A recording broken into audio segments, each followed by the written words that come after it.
ઘણી બાબતો એવી હોય છે કે કોઈને ક્યારે કંઈ શીખવવું પડતું નથી. દાખલા તરીકે સુગરીને માળો બાંધવાનું શીખવવું પડતું નથી. કળા કરવા માટે મોરને કોઈના ટ્યુશન જરૂર ખરી કે? અને કોયલને ટહુકા કરવા કોઈનાય ક્લાસ ભરવા પડતા નથી. આ બધું જ આપોઆપ કુદરતી રીતે થયા કરે છે. પણ જો કોઈને પીએચડી થવું હોય તો માર્ગદર્શકની જરૂર પડે. મહાન ક્રિકેટર થવું હોય તો કોચની જરૂર પડે. વિદેશ યાત્રા માટે સારા ગાઈડની જરૂર પડે.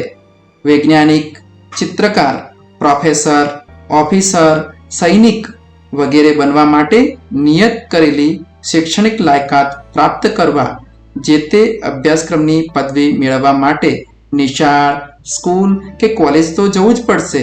અને ત્યાં આપણને કોઈ પણ પ્રકારની વિદ્યા આપનારને ગુરુ કહેવામાં આવે છે.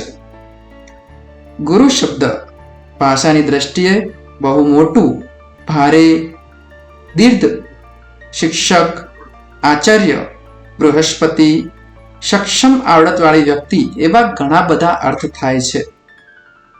પરંતુ વેદ, ઉપનિષદ, પુરાણોમાં જોવા જઈએ તો અધ્યાત્મ ક્ષેત્રે શાસ્ત્રોક્ત ભક્તિ બતાવી આત્મા અને પરમાત્માની સાચી ઓળખ કરાવે તેને ગુરુ કહેવામાં આવે છે.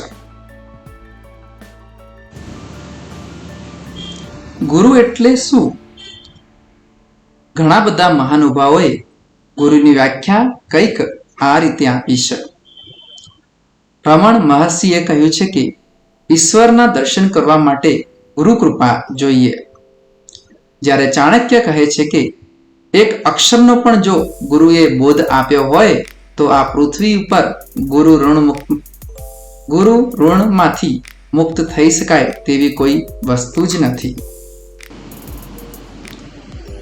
આદિ ગુરુ શંકરાચાર્યજીએ કહ્યું, ગુરુસ્તુ મૌનમ વ્યાખ્યાનમ. ગુરુનું મૌન એ જ ગુરુનું વ્યાખ્યાન છે. કબીરજી કહે છે, ગુરુજી એસા ચાહીએ જૈસો પૂનમ ચંદ, તેજ દિએ તપે નહીં ઉપજાવે આનંદ. ગુરુ નાનકજી ગુરુની વ્યાખ્યા કરતા કહે છે, ગુરુ મુખે જ્ઞાન પમાય. જો ગુરુ વચન સાંભળશો તો આત્માની દાબડીમાં પુરાયેલા રત્નો તમને હાથ લાગી જશે. ઋગ્વેદમાં કહ્યું છે કે ગુરુ અને શિષ્યનું મિલન એ તો જ્ઞાન અને અગ્નિ જેવું છે. એ શિષ્યના હૃદયમાં સૂતેલું છે, જેને ગુરુ જગાડવાનું કામ કરે છે. મહાભારતમાં પણ કહ્યું છે કે ગુરુની સેવા કરવાથી ધ્યાન અને યોગની શાંતિ મળે છે.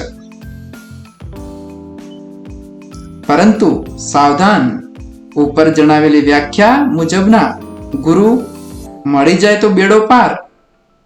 પરંતુ જો ગુરુ સ્વાર્થી, અનશ્રદ્ધાળુ, અજ્ઞાની, ઢોંગી, આળસુ, ધનના લાલચી, તાંત્રિક વિદ્યાના નામે છેતરપિંડી કરનારા તક સાધુઓથી હંમેશા દૂર રહેવું જોઈએ. નહીતર કબીર કહે છે તેવી હાલત થશે. જેમ કે લોભી ગુરુ લાલચી ચેલા. લોભી ગુરુ લાલચી ચેલા, દોનો ખેલે દાવ. દોનો ડૂબે બાપુ રે, બેઠે પથ્થર કી નાવ. આ રીતે અષાઢ સુદ પૂનમની ગુરુ પૂર્ણિમા તરીકે ઉજવવામાં આવે છે. ત્યારે ભવ સુધારે તેવા સંસ્કારી, સદગુણી ગુરુને પસંદ કરજો, જેથી ભવિષ્યમાં પસ્તાવાનો વારો ના આવે. ગુણીજન ગુરુ જો મળે તો મુક્તિ મળે. તેથી જ કહ્યું છે કે ગુરુ ગોવિંદ દોનો ખડે. ગુરુ ગોવિંદ દોનો ખડે, કાકો લાગે પાય. બલહારી ગુરી આપકી, ગોવિંદ દિયો બતાય. તો આજના દિવસે અષાઢ સુદ પૂનમને ગુરુ પૂર્ણિમા તરીકે તમામ ગુરુઓને સત સત વંદન.